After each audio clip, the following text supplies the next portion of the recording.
Assalamualaikum warahmatullahi wabarakatuh. Kembali lagi dengan saya Muhammad Yazid Al-Bustomi di Ikhbar, informasi kesehatan berita FKIK UIN Malang.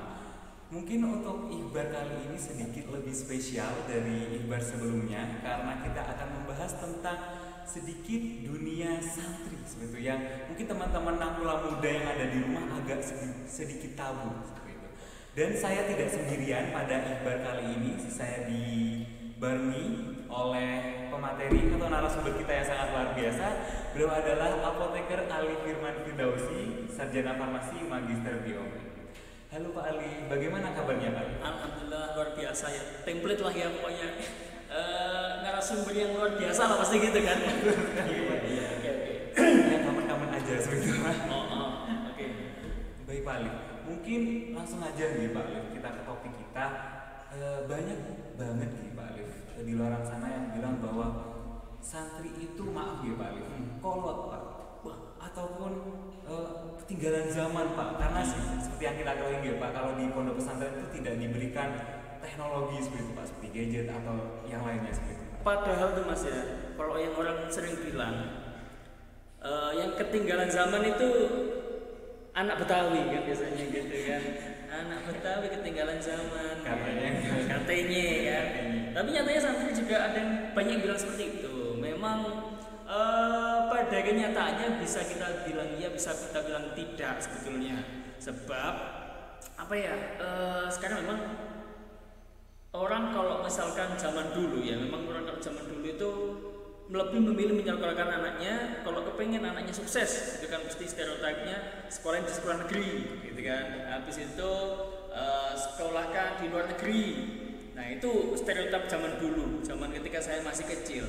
Tapi nyatanya dengan generasi lulusan pondok pesantren yang berhasil lulus pada zaman itu, dan dengan perkembangan dunia global saat ini, terutama di Indonesia ya, dinamikanya orang sekarang itu kecenderungannya justru sekarang orang tua zaman sekarang lebih memilih mencari pendidikan formal yang juga dengan sekaligus dengan pendidikan Islaminya atau pendidikan agamanya. Nah, menilai ini semua mungkin fenomena yang paling banyak memang beberapa dekade terakhir kan kita banyak tahu orang mulai banyak sekali masalah moral ya di negeri kita, pergaulan bebas kan sekarang sudah bukan hal yang tabu. Kemudian juga banyak sekali hal-hal kemudorotan, kemaksiatan yang katanya orang sekarang itu lebih baik tak masukkan anak saya di pondok pesantren, sehingga paradigmanya berubah di masa sekarang. Artinya apa?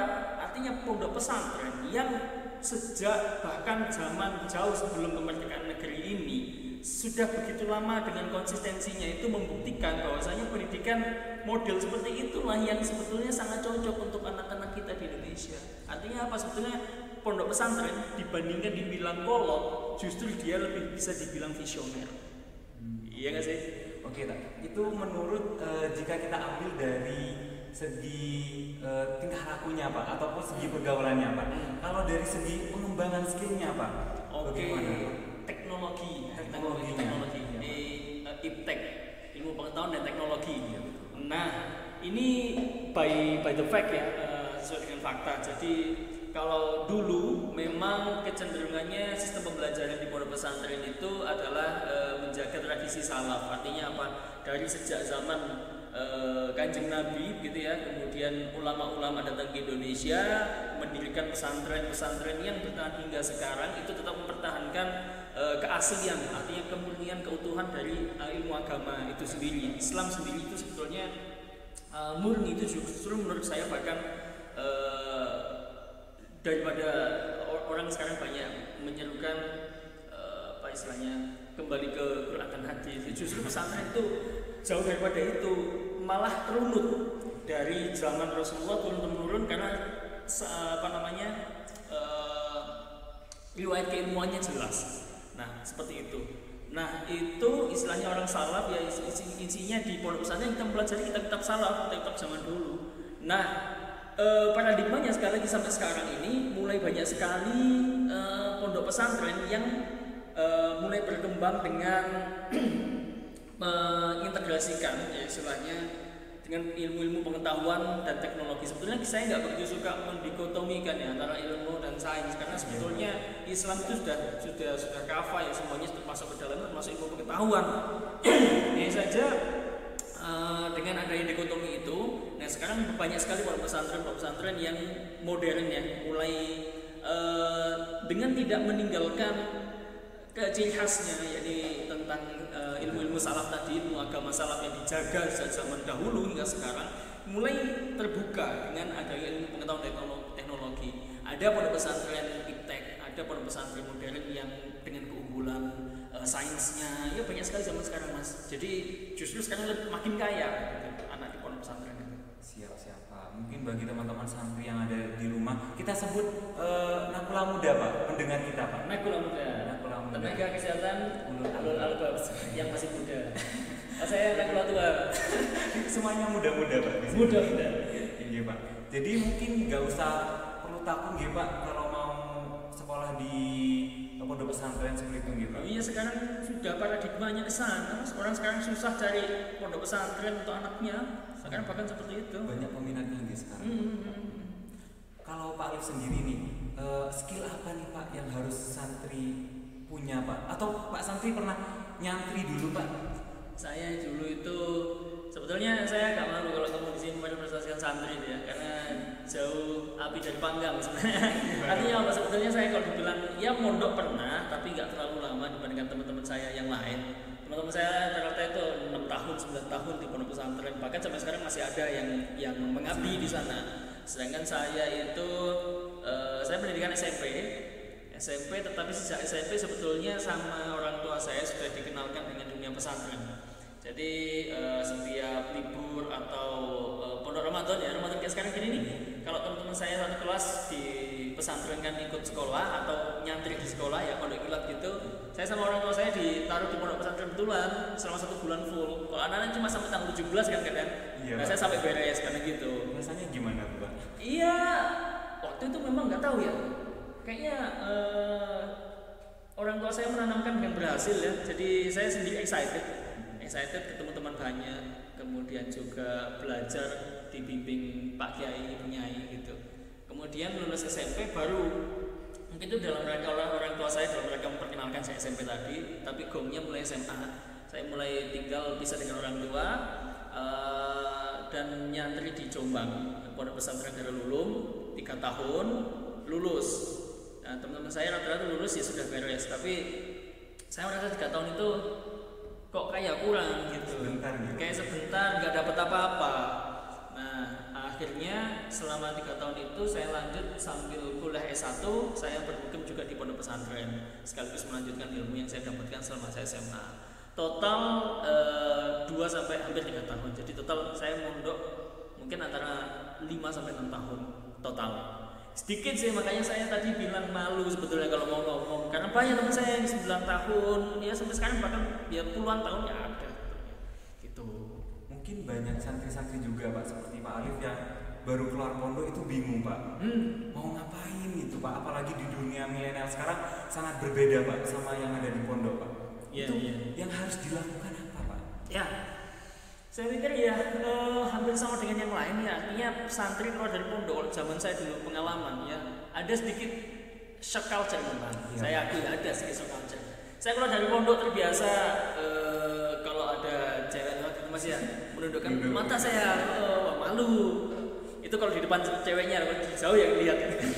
Nah waktu pulang itu juga gitu, saya mau beli apa ke minimarket gitu, mbak kasirnya ya saya nggak berani lihat. Sampai ke situ. Artinya apa?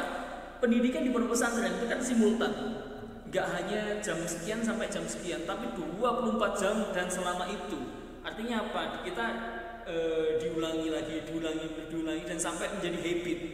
Jadi kalau misalkan pendidikan itu berhasil apabila ilmu yang kita dapatkan itu tertanam hingga menjadi habit atau diamalkan. Nah, ketika santri itu keluar dari pondok pesantren, yang mesti harus dipegang teguh adalah habit itu. Habit itu senantiasa menjadi pegangan gitu Mas. Ini mindset kita terbentuk di pondok pesantren sehingga teraktualisasi dalam habit. Nah habit itu jangan sampai hilang lah. Misalkan bagi teman-teman pesantren baru lulus dari pondok pesantren, tetap lakukan itu, sholat jamaah 5 waktu, kemudian juga hormat kepada guru dan orang tua. Itulah salah satu nilai-nilai, beberapa dari sekian banyak nilai yang ada di pondok pesantren itu jaga terus. Nah sambil begitu kita juga harus cepat bisa beradaptasi dengan lingkungan sekitar kita yang baru. Nah saya pikir kalau masalah beradaptasi, santri ini nomor 1 lah. Kenapa itu Pak? Bagaimana enggak, kita orang baru masuk ke pondok pesantren gitu Mas. Kita dari kondisi yang tadinya kita anak rumahan gitu, dikumpulkan jadi satu dengan teman-teman lain yang berasal dari banyak sekali tempat di Indonesia ya. Teman saya ada dari Aceh sampai ke Papua, semua ada. Jadi segala macam budaya itu campur semua di situ. Nah kalau kita nggak mampu beradaptasi bisa kebayang gitu kan. Sehingga kalau santri berhasil lulus pondok pesantren itu bisa dibilang kemampuan adaptasinya meningkat hingga 100%. Saya yakin itu. Karena dihadapkan dengan banyak-banyak background di dalamnya. Gitu. Betul. Ya gitu. Tadi setelah habit ya Pak, terkait skill Pak, saya melihat bahwa mungkin saya rasakan sendiri ya Pak, banyak santri yang tidak mempunyai skill di bidang yang milenial itu butuhkan Pak. Contohnya editing, ataupun edit video, ataupun hal-hal yang lain Pak yang ilmu pengetahuan dan sains lah ya secara umum ya. Ya sebetulnya kalau zaman sekarang itu saya yakin sekali mereka justru nggak akan ketinggalan. Karena sekarang kembali lagi ya, tadi banyak sekali sekarang mulai pondok pesantren yang terbuka dengan kemajuan. Artinya apa? Mereka sudah mulai menggunakan ilmu pengetahuan dan teknologi untuk syiar Islam. Contohnya aja mungkin sampai sekarang sejak zaman pandemi kemarin minimal lah ngaji-ngaji di pondok pesantren sudah pada digital semua kan. Ya, betul. Dan nggak kalah-kalah hasilnya. Ada yang di sosmed, ada yang punya TV sendiri, dan juga ya banyak hal. Salah satu yang ada di pesantren saya saat SMA itu yang menjadi unggulan memang di ilmu pengetahuan dan teknologinya. Bahkan anak-anak di sana terbiasa mempelajari hal-hal yang bahkan tidak diajarkan di kurikulum. Contohnya seperti apa? Contohnya yang sampai bilang tadi, editing video. Percaya atau enggak, saya bisa edit video animasi dengan berbagai software dan kita update sebab kita dituntut untuk itu memang. Artinya terlepas dari pribadi masing-masing ya, karena masing-masing ada yang punya passion di situ, ada yang passion juga di tempat yang lain mungkin. Nah saya rasa untuk dunia pesantren zaman sekarang yang sudah sangat terbuka akan kemajuan, hal tersebut justru bukan menjadi penghalang. Teman-teman bisa belajar sesuai dengan apa yang teman-teman pinginkan semasa SMA itu. Teman-teman saya banyak yang jago, banyak yang lulus jadi bekerja di bidang sains dan teknologi. Ya, saya dosen. Nah, teman saya banyak yang bekerja di BPPT. Teman saya banyak yang lanjut kuliah di luar negeri, ambil jurusannya bukan jurusan Islam lagi udah. Ada yang ambil linguistik, ada yang ambil sains murni terapan, ya banyak sekali.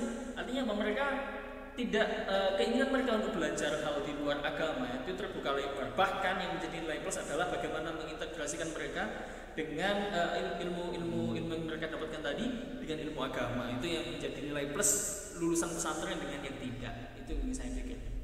Oh, mungkin karena santri punya background atau dasar fondasi keagamaan mungkin seperti itu. Ya, habit tadi itu sangat mempengaruhi cara maupun pola berpikir kita, itu membedakan. Mungkin saya pikir kalau misalkan mungkin orang lain ya tidak menutup inilah ya, tidak menutup mata, banyak sekali kita tahu ada sains yang sangat-sangat dikotomikan. Artinya kalau orang ada bukan tren saya bilang, ada yang mencoba mengarahkan ya. Artinya kalau mau jadi profesor yang betulan kayak Stephen Hawking ya harus tidak percaya dengan agama. Ada yang seperti itu. Itu artinya padahal sebetulnya nggak banyak, hanya digaungkan sehingga menjadi semacam paradigma. Padahal sebetulnya ilmuwan muslim ini semua bahkan terinternalisasi dalam dirinya, yakni semangat keagamaan tadi, sehingga dia memiliki semangat untuk memajukan ilmu pengetahuan sesuai dengan yang ada di Quran dan hadis. Nah itu yang kalau tidak belajar di pesantren saya pikir perlu waktu yang lama ya untuk memahami itu, perlu waktu khusus dan juga waktu paling tidak ya. Siap. mungkin tadi kita berbicara tentang santri ya Pak. Sekarang lebih ke milenialnya Pak. Milenialnya mungkin punya keinginan untuk nyantri tapi tidak mempunyai waktu Pak. Dan sangat ketakutan dengan paradigma pesantren seperti itu Pak. Iya. Kita menurut Mas Yazid sih Mas, istilah milenial itu apa namanya dirujukkan kepada siapa sih Mas? Anak-anak muda Pak. Anak muda, oke. Saya dulu pernah muda, tapi apakah juga disebut milenial kan enggak? Iya. Tapi saya juga nggak tahu. Ada yang bilang ya, milenial itu anak yang lahir setelah periode milenium. Pernah tahu ya, periode 2000-an ke atas lah, yang kelahiran 2000-an ke atas. Ada yang bilang milenial itu disebut juga pokoknya yang masuk dalam periode itu. Jadi intinya pernah mengalami periode milenium. Artinya apa? Saya lahir 92. Berarti kan pada saat milenium itu saya usia 8 tahun. Iya. Nah, itu juga disebut milenial, ada yang bilang seperti itu. Tapi kalau saya mungkin lebih merujuk ke kelahiran 2000 ya. Karena memang karakteristik anak milenial setelah tahun 2000 yang kelahiran 2000 lah ya, dengan angkatan saya, apalagi dengan angkatan orang tua saya, itu jauh sekali berbeda. Orang ada yang bilang generasi X, Y, sama Z. Ya, itu kan berbeda. Karena ya perlu kita maklumi bersama, memang kecepatan teknologi dan informasi antara tiga generasi ini kan sangat berbeda, Mas. Generasi X zaman bapak-bapak saya atau mbah-mbahnya sampean, ini kan belum mengenal, bahkan zaman dulu telepon ya paling cuma telepon doang, surat, intinya mereka pakai surat untuk berkomunikasi kan, butuh waktu berhari-hari untuk saling berkomunikasi. Artinya apa? Arus informasi juga lambat. Kemudian masuk ke era saya. Di era saya ini suratnya masih ada, tapi nggak begitu lama sudah mulai ada teknologi yang disebut dengan telegram. Habis itu ada lagi pager. Gak tau kan? Pager itu kayak SMS, tapi SMS doang. Oh iya Pak. Perkata-perkata gitu. Habis itu pager nggak lama baru handphone. Sebelum itu ini sih telepon wartel.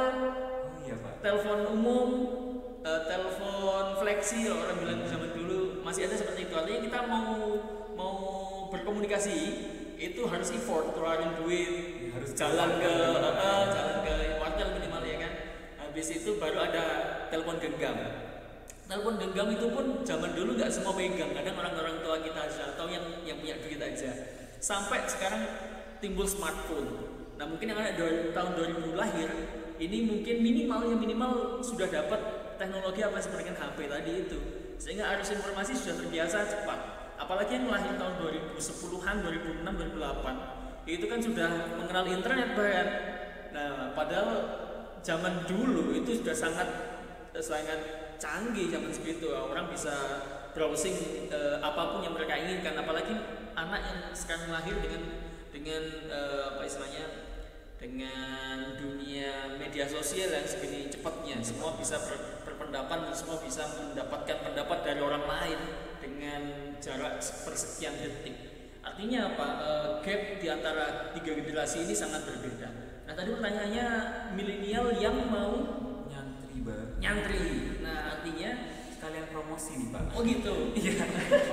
Iya Win kan nyantri setahun ya. Iya. Nah artinya apa?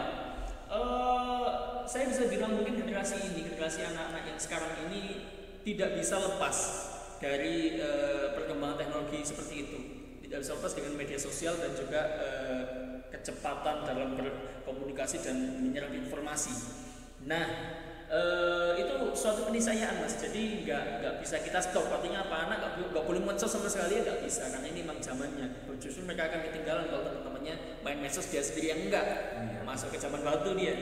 Nah, sedangkan dunia pesantren saat ini juga erat dengan itu. Artinya apa? Persebaran Islam sekarang bukan hanya terbatas pada ceramah di masjid-masjid, tapi sekarang mulai banyak nih santri-santri yang memanfaatkan teknologi informasi demi mengimbangi arus negatif dari informasi tersebut. Paham nggak? Oh iya paham. Nah, artinya anak yang mau anak milenial yang pengen masuk pesantren, keep going. Gak usah takut nanti gak bisa dapat informasi apapun. Zaman sekarang pesantren sudah banyak kok yang internet boleh meskipun dibatasi mungkin ya, boleh bawa gawai meskipun nanti dengan pengawasan. Ya, mungkin bisa. Nah ini merupakan salah satu yang penting justru bagi anak zaman sekarang dapatkan. Artinya mereka harus bisa bebas berkomunikasi, bebas menyatakan pendapat, bebas menerima informasi, namun harus bertanggung jawab. Artinya apa? Kalau di pesantren ya dijaga. Artinya apa? Mereka dijaga, kemudian juga akhirnya bisa menggunakan itu dengan bijak. Nah, generasi-generasi ini yang kita butuhkan saat ini untuk Indonesia, terutama untuk menghadapi bonus demografi di tahun yang akan datang. Masa generasi muda di Indonesia habis ini merajai ini. Sedangkan di beberapa negara lain justru sebaliknya, bahkan di Jepang kehilangan generasi muda mereka. Iya, Pak. Seperti itu. Artinya next ke depan ya generasi-generasi yang bisa menggunakan kemajuan teknologi dengan segala halnya ini dengan bijak dan bertanggung jawab.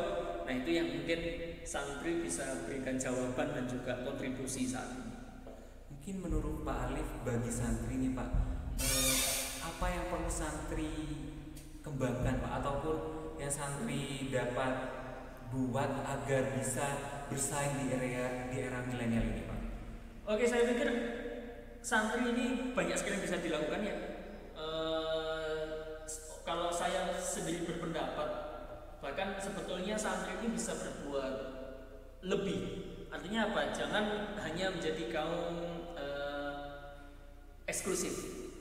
Maksudnya seperti apa itu? Artinya kalau misalkan saya santri nih, kemana-mana saya harus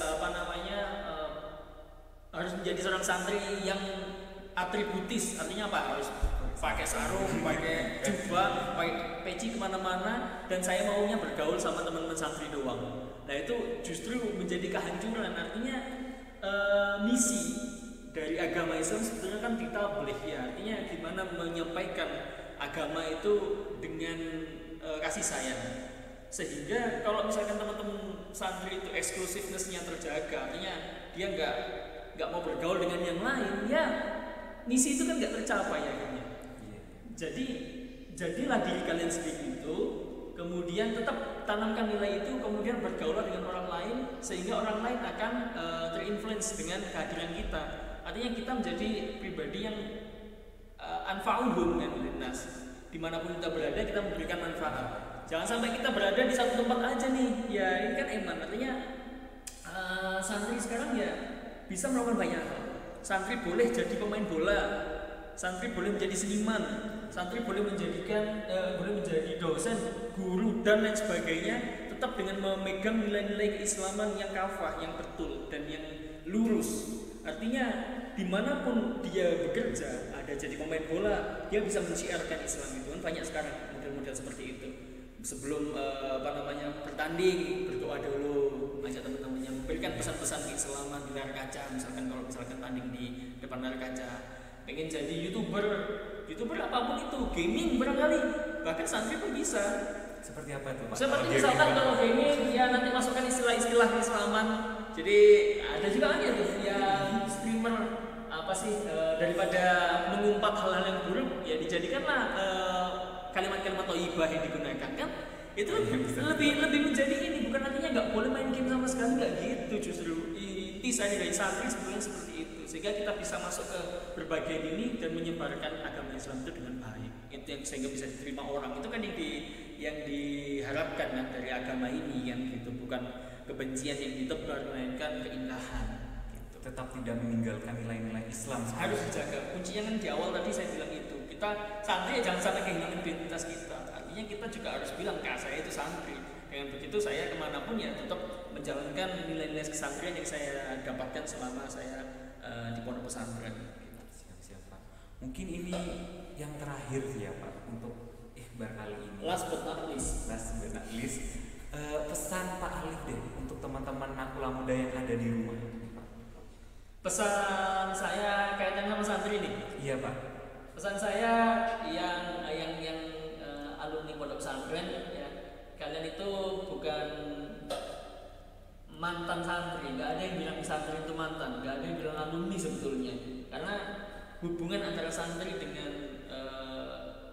ustadz maupun kiai itu kan selamanya hingga akhir hayat. Karena apa? Kenapa seperti itu? Sebab santri setiap para kiai itu setiap harinya, setiap malam itu berdoa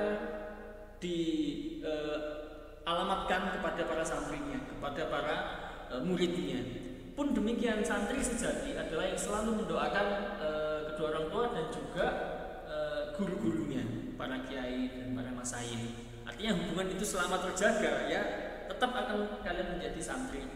Nah, kemudian bagi teman-teman yang anak kuliah muda ya di FKIK UIN Maulana Malik Ibrahim Malang, sejatinya kalian juga santri yang minimal sudah mondok 1 tahun. Mahasantri. Ada yang 2 tahun juga.